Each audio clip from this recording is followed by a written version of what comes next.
Welcome to this week's Student Review, where we review the latest in tech and arts.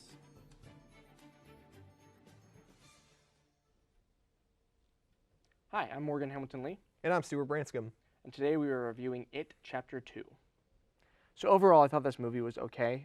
I think the best parts about it were the acting. Bill Hader, Jessica Chastain, and James McAvoy really shined in their roles.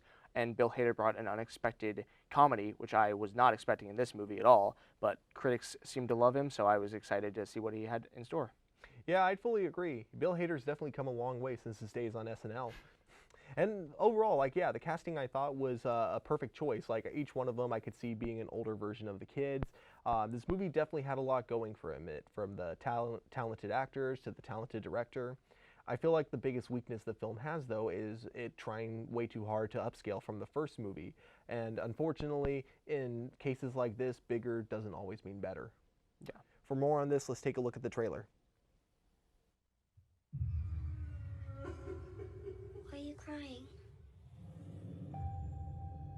No one wants to play anymore.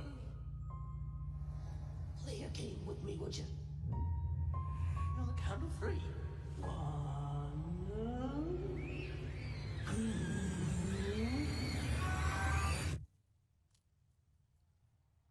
It Chapter 2, rated R, only in theaters September. As you can see, one of the biggest issues with the film is it trying way too hard to show off the bigger budget that it has.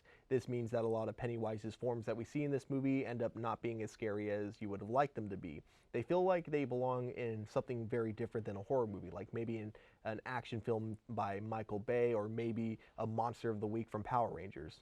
Yeah, one of the biggest disappointments in this to me was that a lot of the scares were just formulaic. There wasn't anything new or exciting. Minus a couple scenes, there were a couple scenes here and there that definitely creeped me out or I thought were new and interesting. But for the most part, it felt like I could just snap my fingers and I would know exactly when I was going to be scared. And that was, I think, the biggest issue with it was the structure of the movie. The middle felt really bloated with all these extra scenes of the kids mixed in with the adults, plus the de-aging makeup. The effects were all over the place. And then the first act didn't focus at all on the adults when you meet them, and it just didn't give you any character development, and it just made the whole thing just off balance. Yeah, I'd agree. I'd say like one of the other bigger issues is the character development all happens throughout the second act. We're just introduced to the characters. We don't really know enough about their personality, so it felt like in the second act is when they try to rush as much of it as they can and just get it out of the way. It didn't feel like they actually cared about it.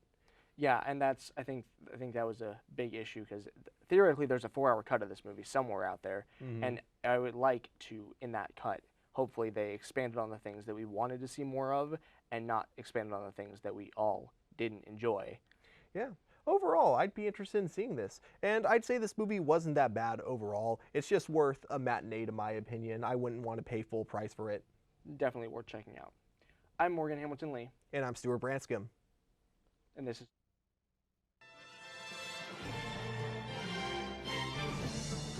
Thanks for watching this week's Student Review, where we review the latest in tech and arts.